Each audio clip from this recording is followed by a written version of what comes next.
Good evening, sir. My name is Arun, and my question is regarding the temples.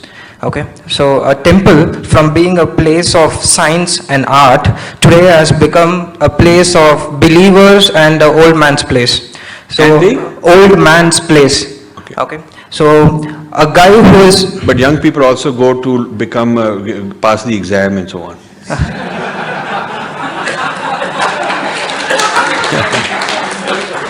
okay. I would say a temple has been reduced to transactional Hinduism. Hinduism as a transaction with God. I'll do this, sir, please do that for me. In Delhi, if you want to fix your tax return or you have a problem with some government, you get a CA and his job is to be a fixer.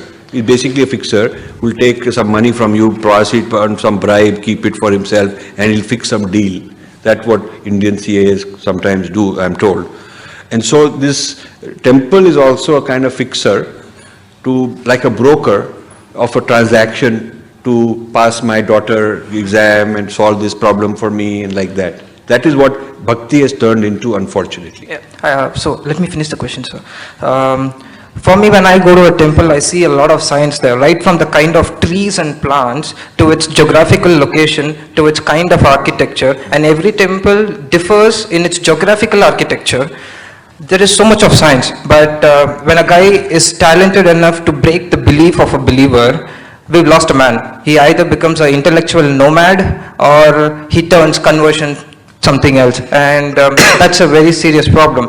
When we lose this temple institution from our culture, we're going to be a bunch of intellectual nomads. How to deal with that situation?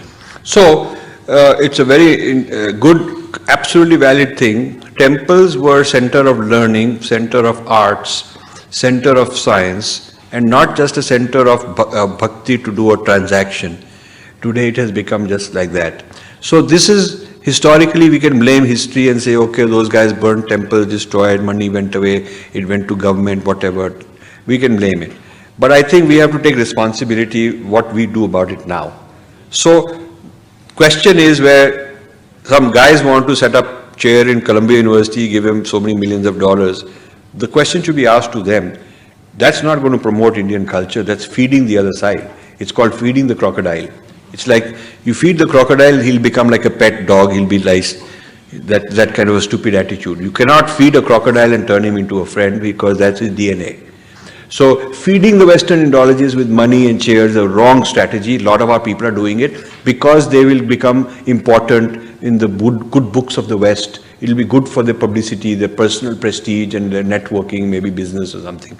So a lot of Indians are now in the fashion of going around setting up funding chairs for Western ideologies to get even more money and power, which is a stupid thing to do. So the question should be, why not channel that money into useful things here in India? The revival of Indology, revival of Sanskriti has to happen in the home base, home soil, and then we can export it. It cannot be done somewhere else because that will never work. They're not invested in the same way, they are invested in some other civilization. So it has to happen here in India on Indian soils by Indian people. So the kind of revival of temples is one instance of a bigger revival. And it requires sponsorship by the rich people who understand that taking your money somewhere else and investing is a bad idea. You should bring it here and start these. So why don't the rich guys in Bangalore put together some funding and create a really multifaceted temple where there is all this learning also going on? Why not? I mean, this is something you have to push our people. I cannot do these things because I just don't have the resources, you know. But you're absolutely correct, this is what ought to happen. The temples in the US, Hindu temples, I'm very sorry to tell you this, but the Hindu temples are a cash machine. They make tons of money. People come and give money. Okay, temples. So the trustees of the temple can do whatever they want with the money and it's tax-free. Tax-free, not taxed on the temple. And most of them, you don't even know really how much money is collected and how much is declared. Once I was in I won't name anybody because I don't want to get them in trouble, but once I was giving a talk, it was a hall in a temple, and I was giving a talk and I went to the restroom and then I lost my way, I don't know, so I didn't know, I just moved around, made a wrong turn. So I entered a room by mistake, and there was a pile of currency notes like that, piled on the ground, wet on a white sheet, and 7 or 8 men sitting around counting these notes. Huge amount of money, I don't know how much it was. Later I said, what is all this? I asked somebody, he says, oh, every week these guys come, they're trustees, they divide it up. That's a very sad thing. So it's a money generator, business, because huge amount of money goes. The consumer has given it to the deity, but these guys do whatever they want, there's no accounting for it. So in this Hindu Mandir Executive Committee, which is an organization in US to organize all the temples, I think VHP has started that. So once or twice they called me to be the speaker. Then they stopped calling me because I said some things. Like I said, that we should have an ISO standard type of how to run temples. And one of the things should be, you should have a lockbox.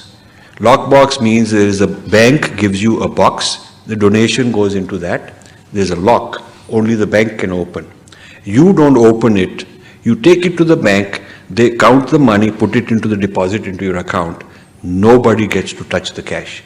I said that should be an ISO standard. Nobody in the temple is going to touch the cash. All the cash goes into the box, bank only takes it. You know what? They didn't call me back. This is our own people, sir. You can keep feeding them, Sonia Gandhi is bad, oh, wow, great, we should have so-and-so go to jail, this guy did it, that guy did it, everybody come, hall is full, 10 times big. But tell them that now you have to change, you have to take some action, you got to do your tapasya, clean up your act. They don't want you back, they don't want such a speaker, because he's not making us feel good. I am always accused that, sir, but you're not making me feel good. So I'd say, okay, I'm not Shah Rukh Khan or something. That's the problem. So what you're asking for requires, people who are willing to make the sacrifice and create that kind of infrastructure that you're looking for. It is not quick, it will not be easy, it will take a long time, and we will make mistakes, but then we'll get it right. But it has to be done. So good that you're thinking like that.